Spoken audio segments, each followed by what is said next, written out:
When Adetutu returned to the house later that evening, she half expected the locks to be changed or her things to be gone. But nothing had moved. The foyer still smelled faintly of her lavender diffuser.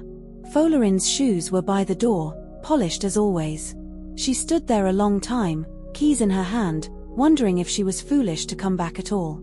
Upstairs, she heard movement, drawers opening, then closing. She walked into their bedroom and found him standing by the wardrobe, folding a shirt. He turned, startled. For a moment, neither of them spoke. "You left," he said quietly. "I needed to breathe," she answered. He nodded, looking down at the floor like he was searching for words. "I thought maybe you wouldn't come back."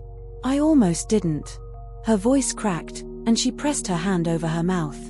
Folarin took a step toward her, then stopped, his expression uncertain. "Tutu. I don't know how we got here." "Neither do I." He looked up then, his eyes red. For the first time in years, she saw that he was as tired and lost as she was. The next weeks were uneasy. Careful. Like walking on cracked glass. They started sleeping in the same bed again, but sometimes he still turned his back to her. Other nights, she lay awake, wondering if it would ever feel like home. She kept expecting a sign, a big conversation that would fix everything. But nothing like that came. Instead, there were small moments that felt like tiny repairs. The night Folarin knocked softly on the bathroom door and asked if she wanted tea.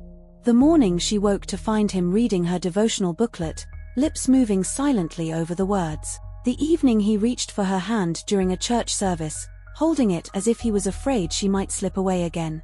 But even as these moments stitched them closer, there were setbacks. One Sunday, his mother called while they were cooking.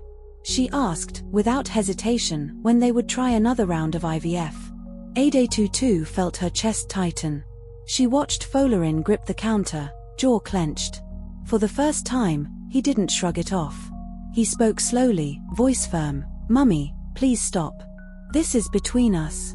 Adetutu blinked. The words felt like someone opening a window in a suffocating room. Still, there was no clear turning point. Just the daily decision not to give up. One evening, Folarin stayed late at the office, too restless to go home. A colleague he'd known for years, a woman with kind eyes and a soft voice, offered to buy him a drink. He knew it would be more than just a drink if he let it. They sat in the corner of a dim restaurant, the conversation drifting from work to marriage to loneliness. At one point, she rested her hand over his. "You don't have to pretend everything is fine," she said gently. "You deserve to be happy." For a moment, he closed his eyes. He could almost see himself choosing the easy escape, letting someone else fill the ache he hadn't admitted out loud.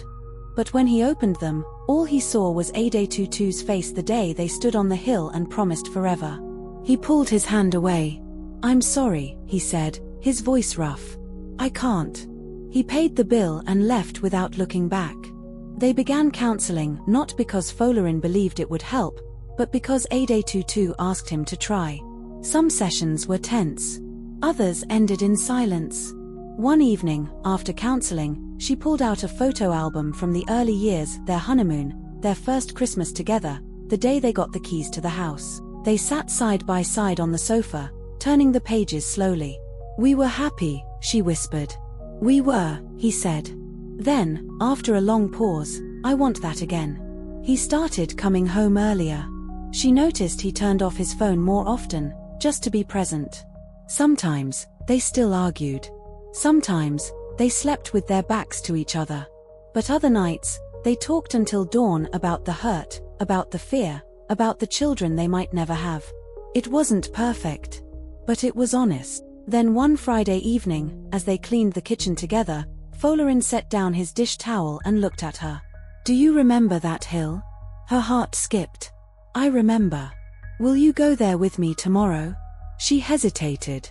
Part of her wanted to say no, to avoid stirring up old wounds. But something told her this mattered. The next day, they drove in silence. The road felt longer than she remembered.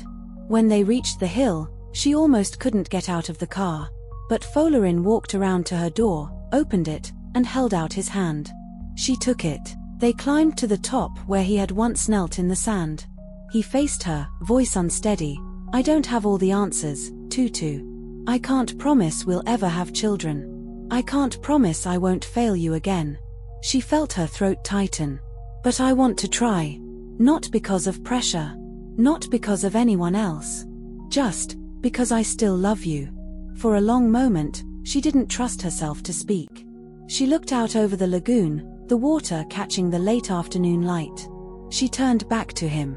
I love you too, she whispered. And I'm tired of being angry. They stood there, hands clasped, as the wind rustled the tall grass. No miracles. No sudden warmth. Just a quiet understanding that what they had was worth fighting for. In the days that followed, nothing about their circumstances changed. But every morning, Adetutu woke to find that the fear was a little smaller. And every night, Folarin kissed her goodnight without looking away. Sometimes, faith doesn't come in loud declarations. It comes in choosing each other one quiet day after another. Faith doesn't take the pain away or fill every empty space overnight. But it gives you the strength to stay when leaving feels easier. It teaches you to forgive before you feel ready. It helps you believe that even the most broken things can be mended if you put them back in God's hands. In the simple routines of each day, Adetutu and Folarin were learning that faith wasn't just a feeling, it was the daily choice to trust that love, with God's help, could still be enough. Love doesn't always leave with a loud slam. Sometimes, it fades quietly in the silence between dinner conversations, in the way two people stop reaching for each other. For Adetutu and Folarin, what began as a passionate, promising marriage had slowly become a quiet ache. No scandal, no affair, just years of pressure, unmet expectations, and the loneliness that comes with unresolved pain. But one quiet night, on a hill that held their history, Adetutu whispered a prayer not for a miracle, but for strength. And what followed wasn't magic, but something deeper.